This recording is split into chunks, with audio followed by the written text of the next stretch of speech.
Sound is not coming through.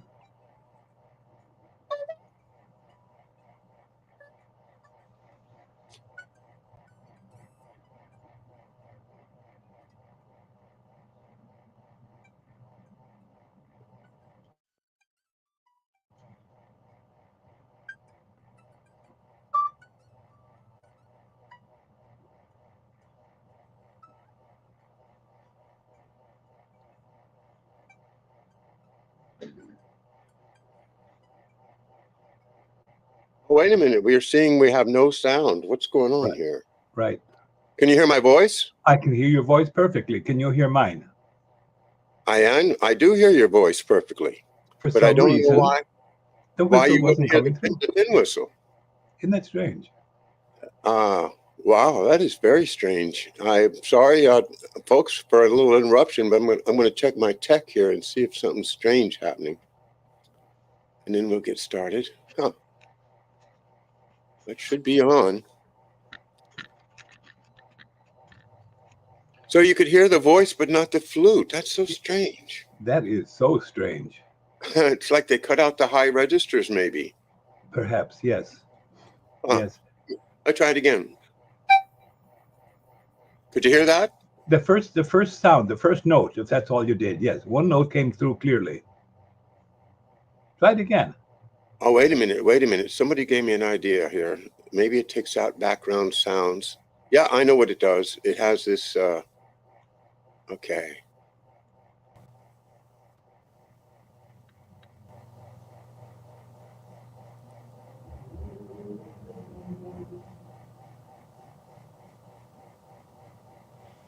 All right, excuse the little technical delay. I'm going to try it one more time.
There you are. Lovely. You're a very nice player. Well, a Wow. little hornpipe there to start off the Irish celebration here at Macduff Lives on Friday, March 15th, 2024. And it's my great pleasure to welcome back to our show Chris Fogarty, the author of Ireland's Perfect Holocaust and Who Kept It Perfect. And let me go back and reset that audio the way it should be, and we can open up the chat because we're going to talk to folks today. Anybody who wants to join us in the chat room, and we'll answer questions and take up your topics as well as what Chris and I have on our minds. But I want to talk to you, Chris, about what's going on in Ireland. It looks like the government suffered a great defeat lately, and I'm pretty happy to see it. How about you? Yes.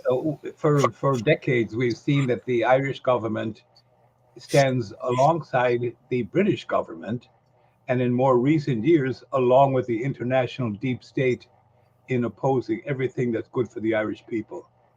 It was one of the most locked down countries in the world under the COVID scam. And so the Irish people are in a jam, but it looks like they're starting to exert themselves, doing something about it.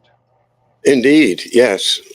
Let me check now. It happens, says Mr. Fogarty. Sounds like a wind, like a tonal, but I did change it back to the standard settings on this program. So perhaps that's been fixed now. At least anybody has any comments about the audio, please post them so I can make sure that we have nice, clean sound and it happens. All good now. That's great. All right. So all good now. Now we're talking about a recent, what was it? A plebiscite, a vote to change the Irish Constitution and change the rights of mothers. Can you explain a little bit more about that? I must say that I'm not. My wife and I are going to Ireland in a few weeks, Yeah. but Oh, no, great. but we've learned long ago to not have very fixed ideas about the politics of a nation 3,000 miles away, because it's Okay. inevitably wrong. Maybe not on the main issues, but on pending legislation and all. We would like to be there and meet more of the people.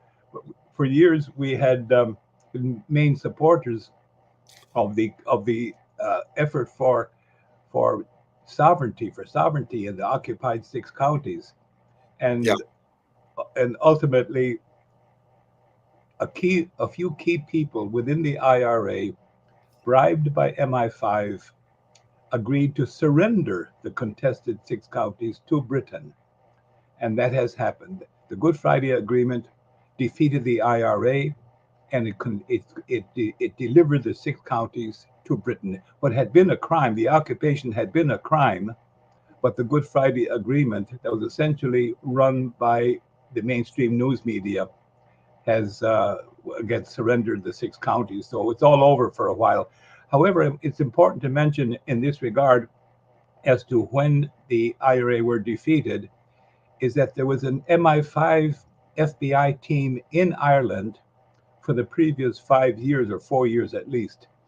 And they did not leave Ireland upon the reported defeat of the IRA, the Good Friday Agreement of Good Friday 1998.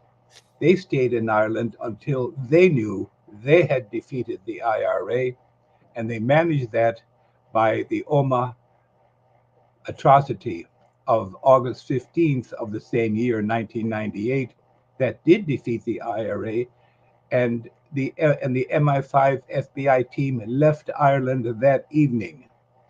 So they left only when they knew they had defeated the IRA, and the whole purpose of defeating the IRA, and the reason the United States was involved, is that the British government were willing to give their military to our neocons, but they were tied down to a certain extent by the IRA. And so the defeat of the IRA in Omagh, County Tyrone, on the 15th of August, 1998, freed up the British military for the neocons to begin their campaigns for full spectrum dominance. Full spectrum dominance they define as conquest of planet Earth and space. And they bombed Serbia in 1999, Afghanistan 2001, Iraq 2003, and you know the whole list of destruction and murder that has gone on since then. And now they're getting a twofer in Ukraine. They're killing both Ukrainians and Russians, and of course that is the whole point. It's tragic that they're able to get a traitor within Ukraine to go along with Victoria Nuland when she took down the elected government of Ukraine and ordered the Ukraine army to attack the Russophone Ukrainians in the eastern provinces. And that was reported as setting our trap for Putin.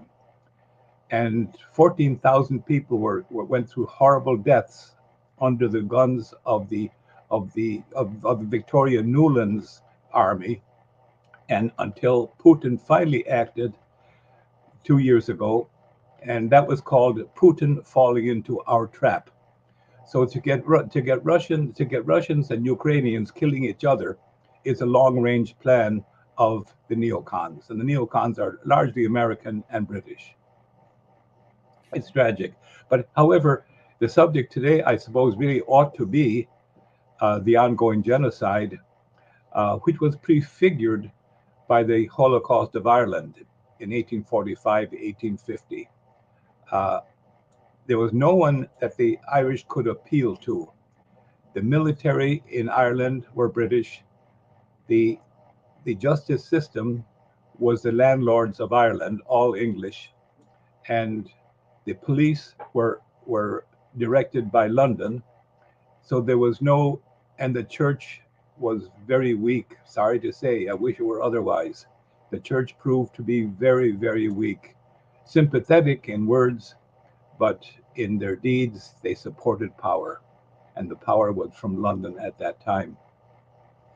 So, as you know, the map of Ireland shows the number of mass graves that those 67 British regiments uh, filled with bodies, and uh, and that was kept secret in the schools in Ireland. Many of them, to this day, they're still teaching famine, as if somehow there was some inherent Irish stupidity that resulted in their inability to adjust to food crops and their various problems. But of course, the world is now learning that only one crop failed, and more than half the British Army were sent into Ireland to remove all the other abundant foods. And there was abundant foods in Ireland in those years. And uh, so we're winning this one. It's been a slog, and other people are grabbing hold of the basic material. That map, for example, is in fact it's over just over my head there. You can see the map of Ireland and the trade routes of all the food ships leaving Ireland from those ports. The ports are right the land beside those arrows. That's where the food ships left Ireland from, with food all laden heavily with Irish food, livestock, everything that people needed to survive on. And millions died of starvation because of that crime. And so finally, people are learning. And it is there we go. That is the book indeed.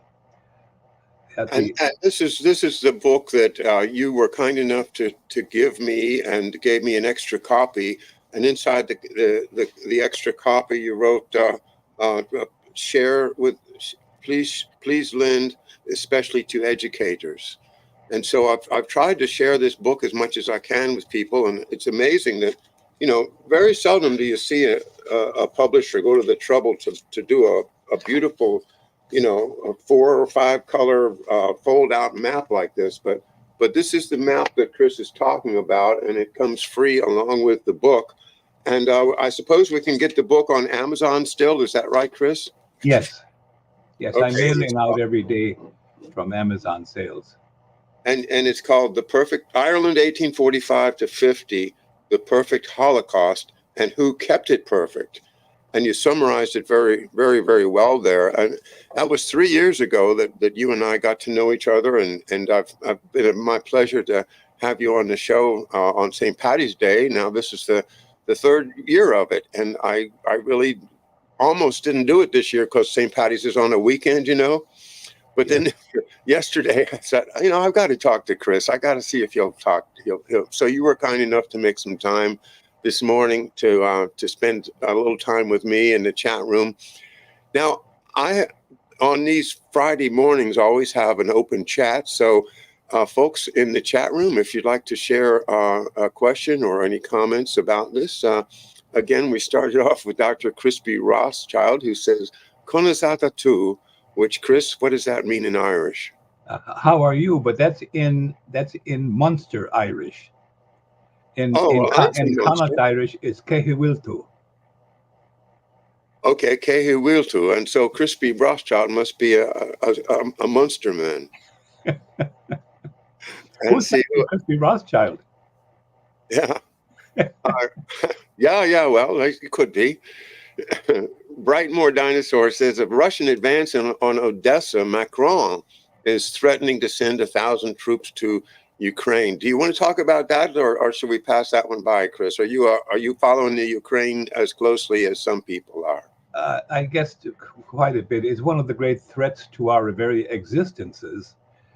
For some reason, we are not honoring the Russian right to be free of invasion, and to move all of our nuclear powered friends up to the Russian border is obscene. There's simply no rational basis for it.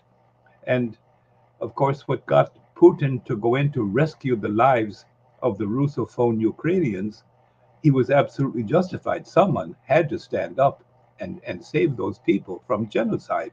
And that was Victoria Nuland's doing. She was then the American Assistant Secretary of State for Ukraine that had taken down, boasted in her infamous hacked telephone call with Ambassador Pyatt of her successful takedown of the Ukrainian government by the expenditure of $5 billion, tax dollars from us. And she managed to take down the existing elected government and replace them with a series of her own presidents. And this is shocking that the United States should be involved.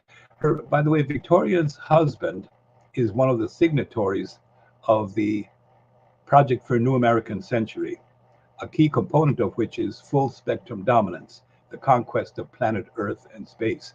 He's Robert Kagan. His brother Frederick is another signatory.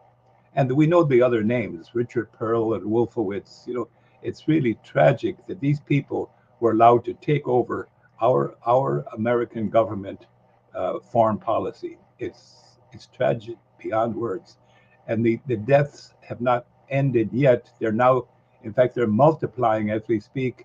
They're multiplying in Gaza and in the West Bank. It's unbearable to watch it in progress and to know that our government is funding and munitioning and quarterbacking it, a genocide. So far as I know, the first genocide under what we call an American government. And I don't blame the United States for this. I consider that criminals have temporarily taken over our government. And I do not accept responsibility for the crimes of those criminals. Uh, you once interviewed Anton Chaikin, Yes. who wrote a book. I have it here somewhere. Who We Are, America's uh, America's Fight for You. There we go. Thank you so much. I was looking for my own copy and couldn't put my hand on it. That book, if that book is read by enough American people, particularly our elected representatives, our nation can be saved and can truly be made great again. It really can, because um, aside from Trump's claims, which may or may not be true, we just don't know yet, Anton Chaikin goes back into American history to show that there has always been a fight within the United States between the forces of darkness and the American system. And it seems that the forces of darkness were largely the City of London, the British royal family, elements in Wall Street, the U.S. slave system at the time, and that to that group of dark forces, we must now add APAC and those who control our government, because our government no longer operates for us. I have learned that over the last few years, they pay no attention whatever to the electorate, because they have arranged with enough funding from those who bribe them that they're able to stampede the public into voting whatever way they wish at election time. It's truly tragic. Um, and so we're watching now a genocide visible to the whole world in our time, the first ever genocide in which the perpetrators informed the world as to the means that they would use to perpetrate that genocide. And that included bombing, shooting, killing in all kinds of ways, crushing under collapsed buildings, in addition to the removal of food, water, and other vital services, the bombing of hospitals, schools. This is beyond belief. There's a new name for evil, and I think we'll have to call it Zionism. And one should never.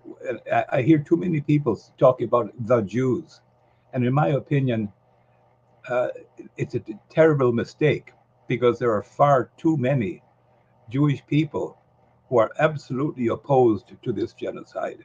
So the evil is is Zionist, and Hitler is now replaced by by by Netanyahu, maybe even Zelensky also, but certainly by Netanyahu.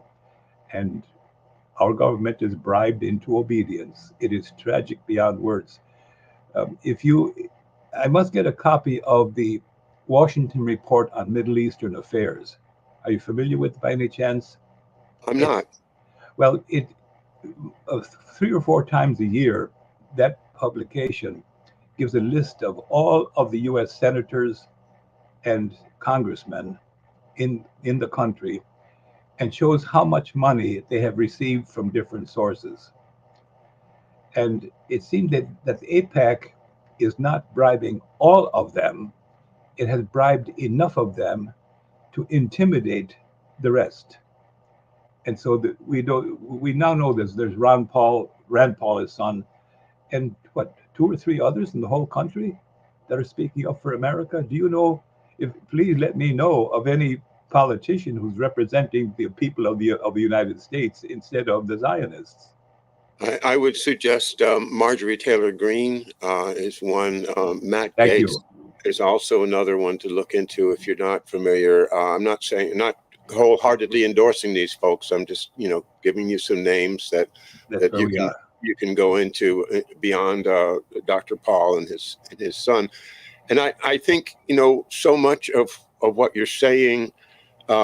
Let's go back first of all, because I wanted to make a note to everybody that I have read this entire book in like 27 parts on my show. It's available to you on my YouTube channels as well as on my Rumble channel. I think you might have to go to Rumble Archive, but as Chris said, this is a history that if this history were taught in the high schools, if you had this in 9th and 10th grade instead of the basic Rockefeller history narrative that they shove down our throats, you'd have a whole different country coming along when those kids started to vote, because they would understand the real tradition of American thought. So Anton Chaikin has done a real service by writing this book, and I'm glad that you are also cognizant of the value of this book. It's called Who We Are: America's Fight for Universal Progress from Franklin to Kennedy. And this is volume 1. I know Anton was working on volume 2 when we last spoke, and I look forward to that coming out. But volume 1 is a dynamite book. Everybody should read it. And there's a number of here's another one that came out from I don't know if you know Nancy Spanaus, but she's just written a book called Defeating Slavery. Hamilton's American System Showed the Way. And it's another one. It's at a high school level. It would be a fantastic thing to have kids grow up learning, the real history, the Hamiltonian, the American system, and learning about all of the Irish connections with our economic progress too, because so much of our idea of liberty ultimately comes from Ireland. Would you not agree?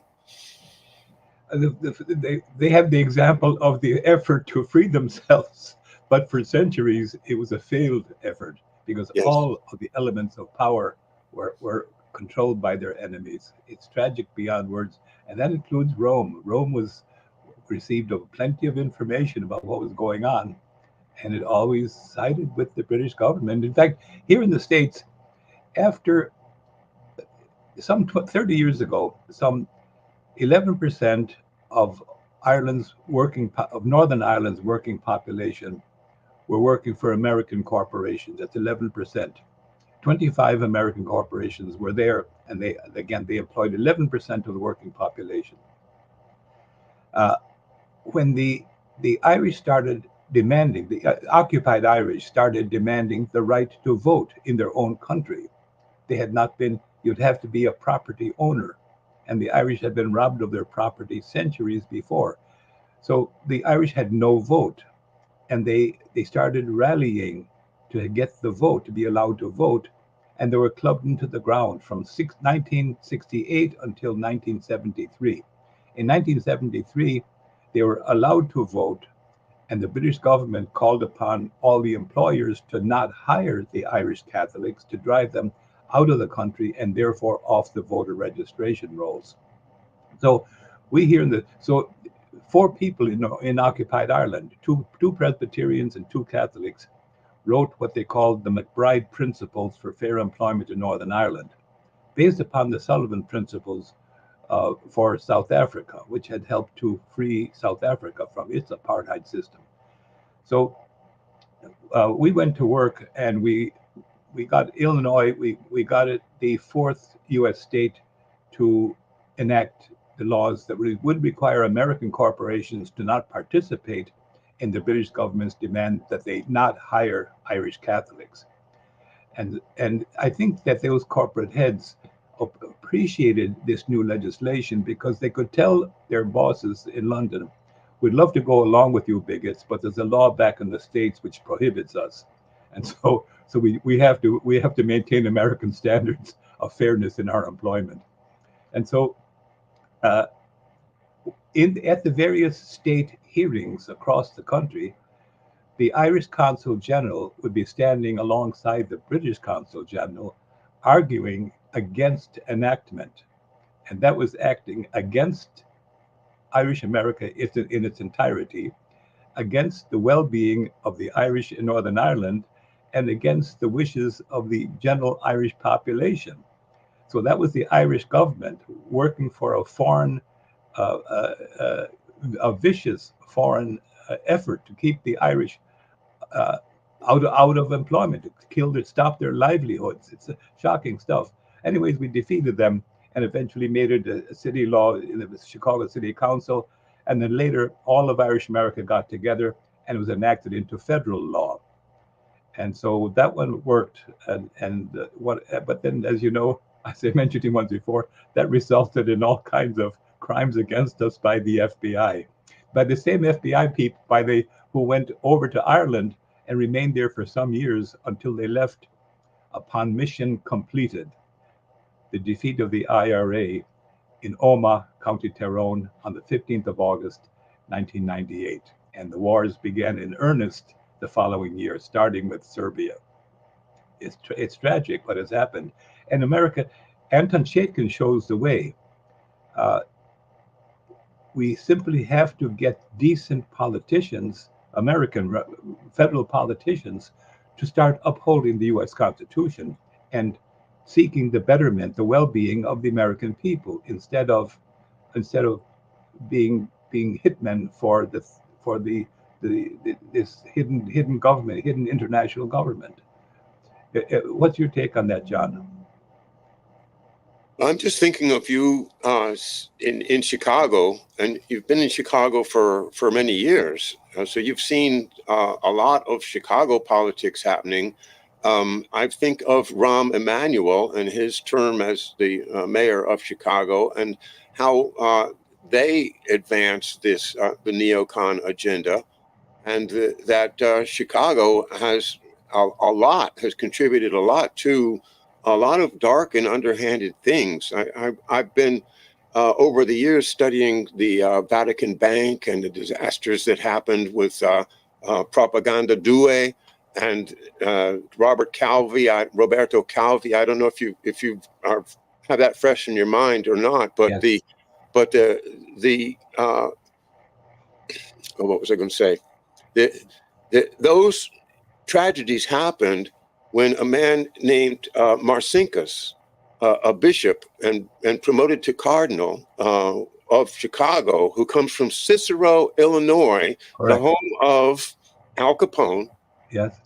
And then goes and has no banking experience, but gets appointed to be the head of the IOR, the Vatican Bank. And of course, that involves tons and tons of money laundering and secret transfers that have a whole lot to do with the tragedies that our world is facing today. I wonder, do you remember Bishop Marcinkus?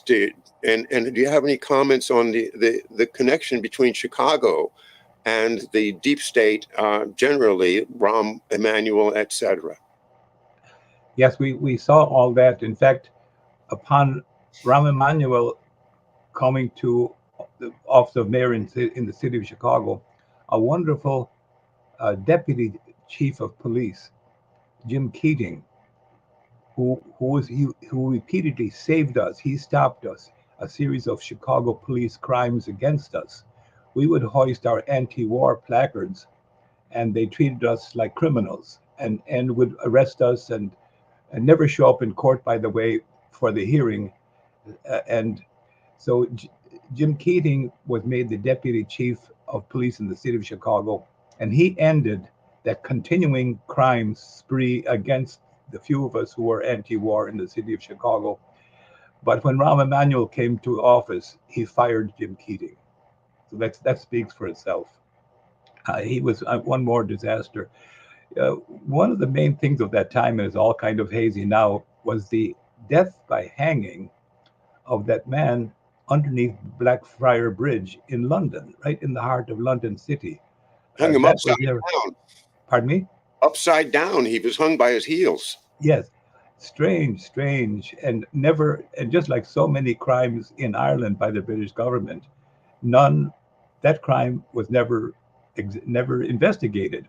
And that's important to say here now, that essentially all of the Irish are blamed for violence, but all of the main atrocities in Ireland from 1968 forward have been perpetrated by the British government. And they are Bloody Sunday, the Dublin Monaghan bombings, the shooting up of the people in Loughlin Island pub, the destruction, the bombing and machine gunning of McGurk's pub, um, New Lodge. Um, there's so many more that now are escaping me. But none of those atrocities in which there were many people were murdered, none of them have ever been investigated. There have been a few evidently mistakes by the IRA, two or three, and they were all, of course, prosecuted, and the evildoers were punished. But the main atrocities that were perpetrated by the British government itself, that those atrocities have never been touched, and the people are simply not getting justice, either in the Republic of Ireland or in occupied Ireland. They're not getting justice, and we're thinking that maybe change is coming to Ireland. We certainly hope so. I do too. Let's get some questions from our chat room. DK Wilson, is there anywhere else to get the book? There were only 2 copies on Amazon, and they disappeared as soon as I went to the site.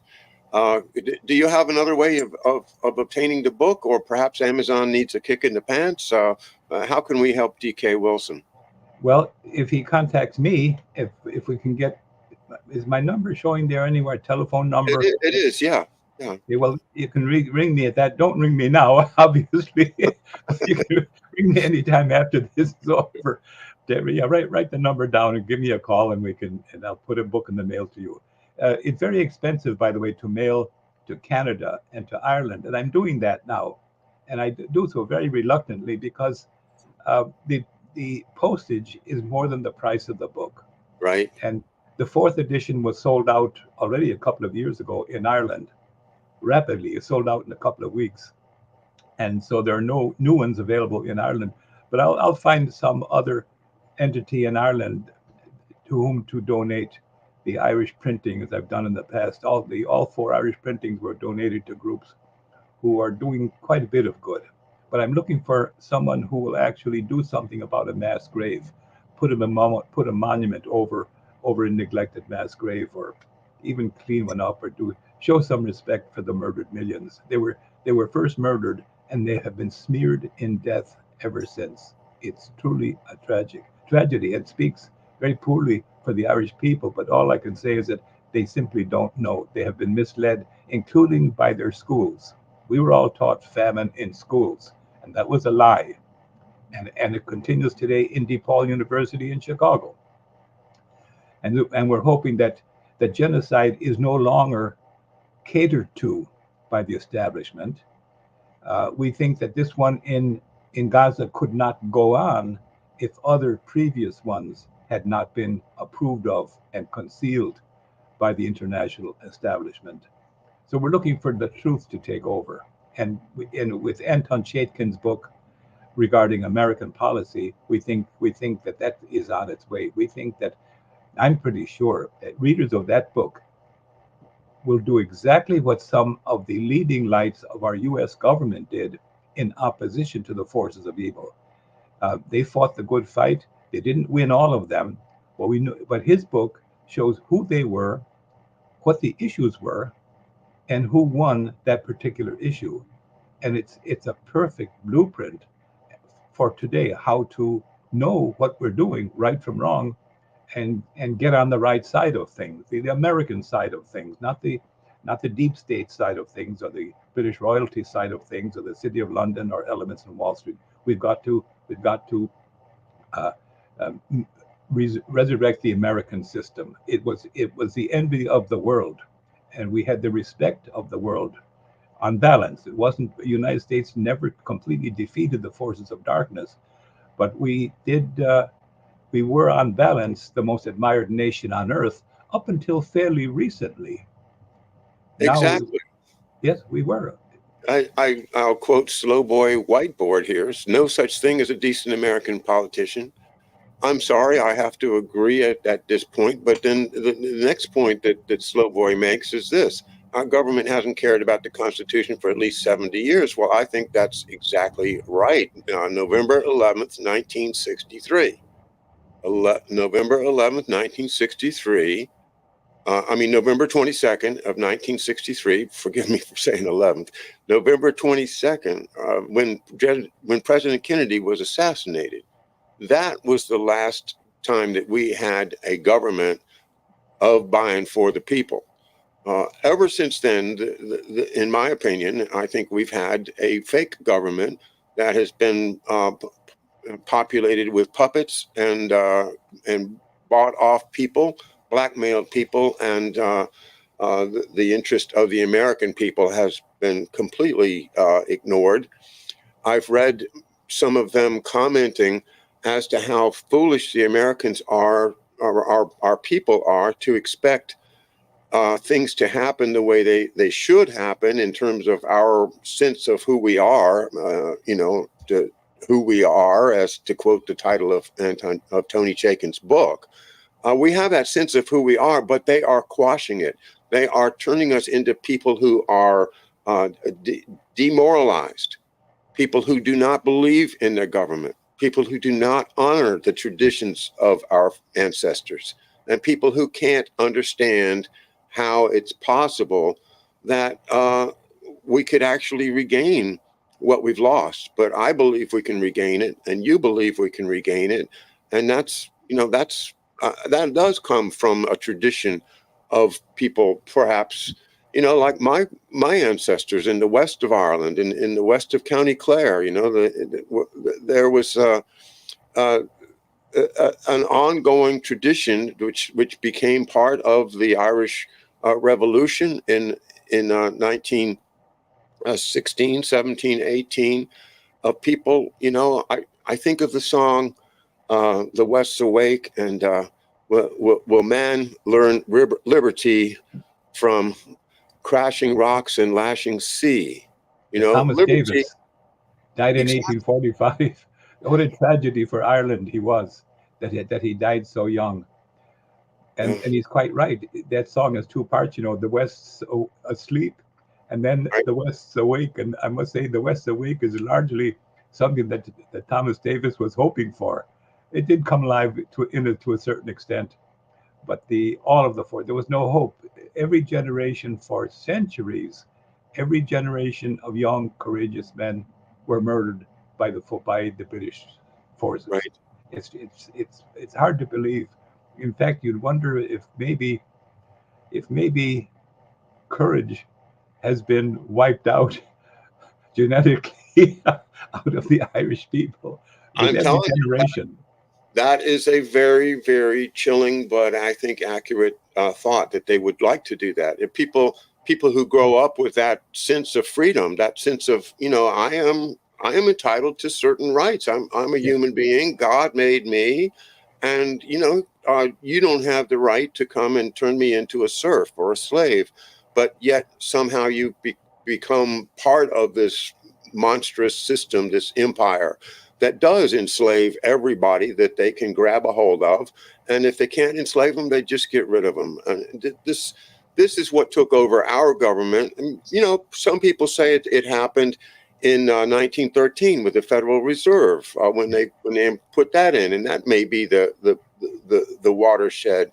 But to me, I think we still had a spirit in America that everybody believed in America. Everybody saluted the flag if it was the 4th of July, and everybody felt part of something big that was not existing in any other part of the world. Yes. And I don't think there's any other part of the world that could replace America and the people of America that still retain that American spirit and the belief, in a positive, healthy government that can facilitate the development of humanity as opposed to suppressing it. And again, your idea of genetically extinguishing courage. Wow, that really does put it in a nutshell, because what part of what I've been studying has been the manipulation of our biology by these agents through biowarfare, and that certainly is part of it. Is to people that grew up in the west of Ireland in 1890 had a sense of freedom that or at least a longing for freedom that Yes. people that are growing up now just you don't get it. You get the idea that, oh well, I'm just part of this anthill, as one of my guests this week said. We're all being farmed like ants in an anthill and turned into servants or soldiers or whatever they have best use for. Enough out of me. You see what I'm saying? I I think do we indeed. agree That's completely. that's where we are, and so we're hoping that particularly Americans start to become sovereign again. Don't we have let APAC take over. In fact, maybe future elections maybe should focus upon voting against the recipients of APAC money. That seems, I don't know. I'm sure that there's plenty of MIC, military industrial complex money coming in, but that's almost indistinguishable from APAC. They're both working against the American people. So maybe we should vote, uh, find out who APAC is funding and vote against them. Maybe that's one of our things that we must do. That's a But very however, good idea. what I would like to see a list of all the Congress and senators that are supported by APAC, and I wonder if it isn't 100%. uh, no, they've managed to intimidate. Here in Illinois, there was a fine man, Paul Finley, who said a few kind words back in the 1980s about Palestinians. He was replaced by by by Dick Durbin. How about that? And then uh, Senator Chuck Percy said a few kind words or truthful words about Palestine, and he was replaced by Paul Simon, who was a senator for some years, and that intimidated the rest. They didn't have to. When Cynthia McKinney said a few kind words, they took her down. But most of the rest of the politicians had been already intimidated, had become obedient. They knew where the power is with APAC, and they decided they had better go along with whatever APAC wants. Our own congressman, we went to him once looking for something to be done about collateralized debt obligations and credit default swaps, entirely criminal operations of turning debt into instruments to be so bought and sold on Wall Street. So we asked him to do something about that, and he told us that one of his chief donors was opposed to what we wanted, and therefore he had to do what his donor wanted. That was Danny Davis told us that. And that's 15 years ago now. So even though he's a sweet man, just a good man from Arkansas, in many ways, he's simply on the side of those who bribe him. It's tragic, but that's how it's operating these days in the States. I wish it were otherwise. And we'll have to just get control. There's a young woman now running against Danny Davis, and we have to, we have to say that Danny is a congenial man. He needs to be replaced by a real American who will work for America and not just for his donors. That's the reality of the situation. Yeah, and we're all in that same boat. I Yes. live in Maryland, where our politicians are all, part of this horrible thing. And how can we do it if the people don't wake up? So, Well, one way to do it, I think, is to get copies of the Washington Report on Middle Eastern Affairs. And in it, uh, every second edition or so, they list their pages listing all U.S. federal politicians and how much they're getting, and the sources of those funds. So we all need to get that information. I was a subscriber for years. I've got to re up my subscription and become current as to how much each of them is getting. But all America should know about this. The Washington Report on Middle Eastern Affairs, very sympathetic to the Palestinians, which makes it, of course, a non-entity uh, uh, uh, organ of information. So we should actually also back the Washington Report on Middle Eastern Affairs. It's a truth-telling organization. the Washington Report on Middle Eastern Affairs A magazine, yes, a sounds like magazine, a good source. I'm sure that they yes. have something online that we can look into. Well, Chris, happy St. Patty's Day. Thank you so much for joining me this morning. And it's great to get back together with you. And you're going to Ireland. I imagine you're going to your ancestral homeland. What are your plans? Well, yeah, I'll go to where I was raised, outside Castlereagh in County Roscommon, and we'll go to where Mary was raised, my wife, in outside Croom, County Limerick.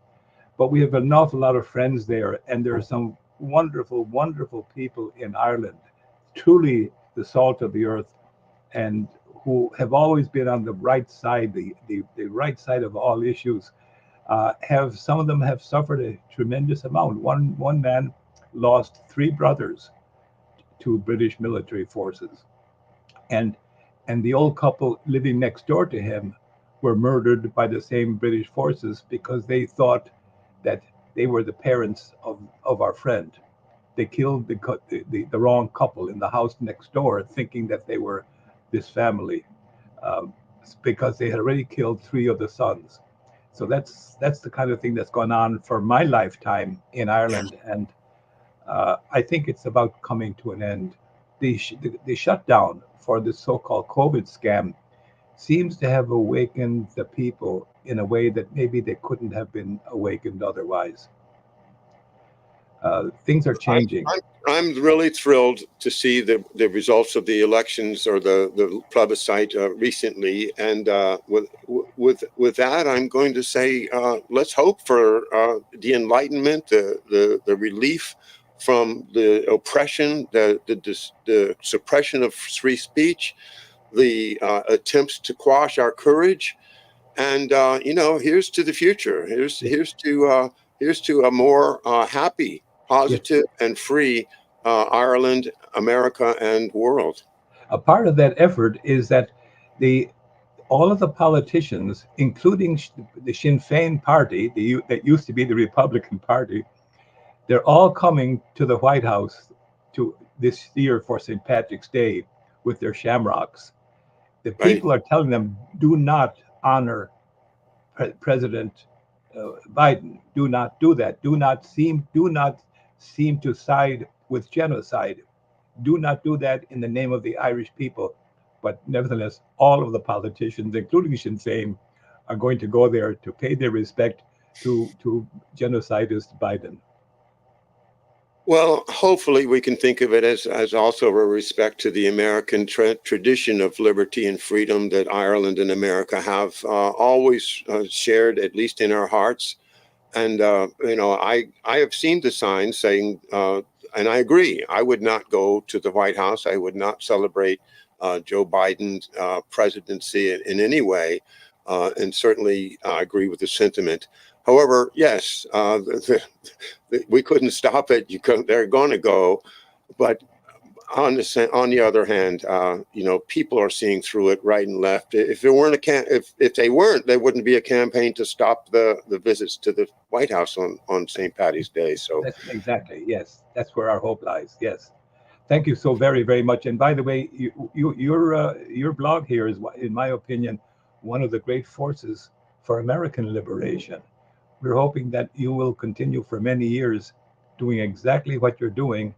And I'm, of course, I'm promoting you and your efforts because you give hope to all of us. Thank you so very much.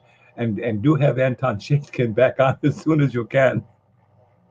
I will indeed, and I will give him your best. And it's just so thrilling to get to know you guys, and you keep it up too, Chris, and have a wonderful, wonderful trip to Ireland.